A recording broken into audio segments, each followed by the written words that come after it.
Te agradezco muchísimo, Arturo Herrera, secretario de Hacienda, que me tomes la llamada. ¿Cómo estás? Muy buenas noches. ¿Qué tal, David? Buenas noches. Me da mucho gusto estar contigo. Arturo, me gustaría quizá empezar de los fundamentos, no de la atención de la coyuntura. El pacto fiscal, ¿qué es? ¿Cómo debemos entenderlo? Porque la discusión ha venido creciendo, pero parecería que no sobre bases sólidas. Así es, efectivamente. Para tratar de ponerlo en términos muy sencillos, el pacto fiscal obedece a dos principios, ¿no? ¿Cuánto es lo que recauda el gobierno federal que le toca a los estados? Y de ahí se genera una bolsa y eso es lo que se llama la recaudación federal participable y un porcentaje de eso va a los estados. Y después el pacto fiscal tiene otra segunda columna que es cómo se distribuye entre los estados, es decir, se le va a los estados más pobres, a los que más generan, a los petroleros, a los que tienen más educación, etcétera. Entonces hay una serie de criterios que va determinando cuánto le llega a cada estado y por cierto llega a través de una fórmula muy específica, es decir, no es un tema que está a libre albedrío de la federación, sino dentro de la ley de coordinación fiscal, que es el instrumento legal a través del cual se plasma el pacto fiscal, hay fórmulas muy específicas que dicen por cada uno de los fondos cuánto le toca a cada entidad. Da la impresión, Arturo, de que este gobierno tomó la decisión de cambiar las reglas, si escuchas al grupo de gobernadores inconformes, que decidió cambiar las reglas, decidió castigarlos y actúa con injusticia en contra de algunos estados. Sí, no, eso es imposible, porque de hecho está en ley y la ley describe exactamente cuál es cada uno de los elementos. Yo creo, y además me sorprende mucho, y eso, por eso me hice yo Uh -huh, uh un -huh. pronunciamiento raro para mi estilo hoy, me Sí, sorprende porque mucho. es, perdón que te interrumpa, es de las muy pocas veces que hace un pronunciamiento que podría considerarse político. Sí, pero tenía una intencionalidad muy clara, que es que cuando menos un par de los un exdiputado y un senador que lo aprobaron, que fueron parte de quienes aprobaron el actual pacto, son de los gobernadores que hoy se están quejando. Entonces, no veo la lógica en cómo pueden quejarse de un pacto que ellos votaron a favor. Sin embargo, este pacto creo que merece ser repensado como todo. O sea, es un pacto que surge, corríjanme si me equivoco, de las épocas de José López Portillo, se revisa en el 2007 y que hoy tendría espacio para repensarse de una manera inteligente, de una manera constructiva, ¿no? Sí, mira, efectivamente el primer cambio, o sea, nace en el 78 para ser aplicado en el 80, tuvo cuando menos dos cambios importantes, uno a inicio de los 90, el más relevante, el que Uh lo -huh, deja tal, yo diría de manera muy determinante cómo está hoy, es el del 2007 y es al que me refiero, uh -huh, uh donde -huh. hubo algunos actores que son importantes hoy todavía en la vida política que les tocó aprobarlo como legisladores. Yo creo en lo personal que se tiene que corregir y lo he venido diciendo a lo largo de los años. Ahora, tiene que construirse sobre premisas muy claras, porque nada más cambiar la fórmula, lo que va a hacer es quitarle a un estado para dárselo a otro. Entonces te dejaría, no importa cómo lo cambies, 16 estados perdedores y 16 estados ganadores. Eso no tiene forma de ser aprobado políticamente, porque esto tiene que tener un tránsito legislativo. A mí me parece que la forma correcta es que pensemos qué es lo que tiene que hacer el país, hacia dónde lo queremos llevar, qué de esto tienen que hacer las entidades y cómo podemos dotar de más recursos a la nación en su conjunto para que entonces el problema de la distribución sea secundario y no el problema central.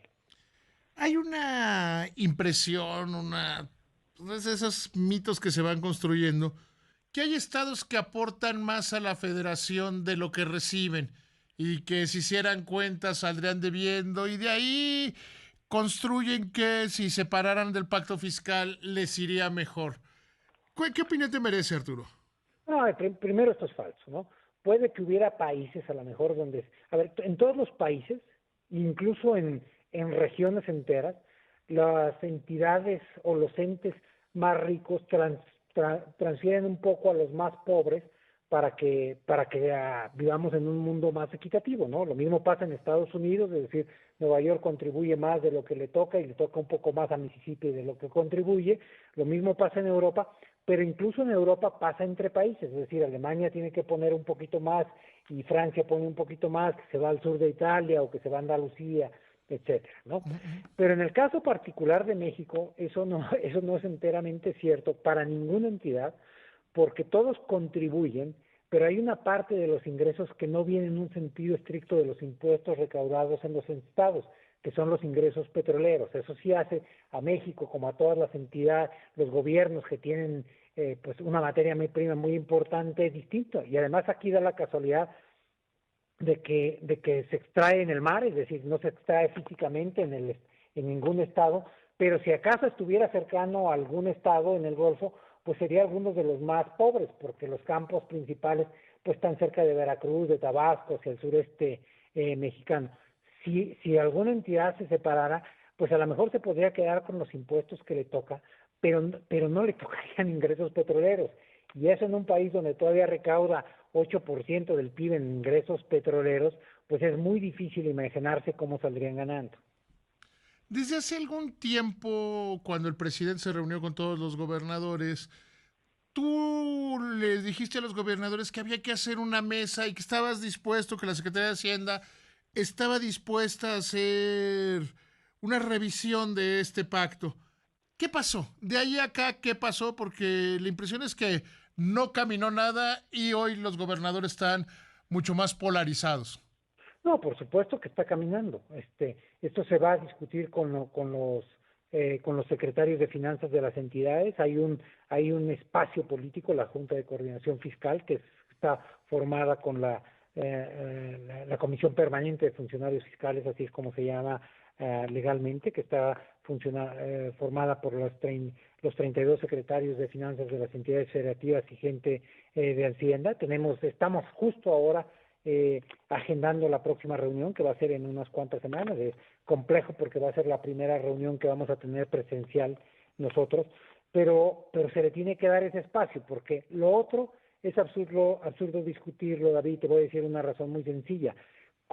¿De dónde vienen los recursos que van al pacto fiscal? Están en la ley de ingresos de la Federación. Esa fue aprobada la semana pasada por la Cámara de Diputados, fue pasada hoy por la Cámara de Senadores en comisiones y probablemente va a ser aprobada mañana en la Cámara de Senadores. Así es que para el próximo año, o sea, eso ya es para todo efectos prácticos, algo que ya está determinado. Por eso hay que hacerlo con calma, con tranquilidad, pensando que el primer año para el que se podría cambiar es justo para el 2022. ¿Hacia dónde crees que se debería cambiar, Arturo? ¿Hacia dónde crees que esta coordinación, este pacto, tendría que evolucionar? Mira, hay dos elementos centrales, ¿no? Uno, yo creo que en el 2007 se debilitó el componente resarcitorio, es decir, el que les da justo a las entidades que más aportan. Por cierto, ahí la que más pierde es la Ciudad de México, porque es el que tiene la economía más dinámica.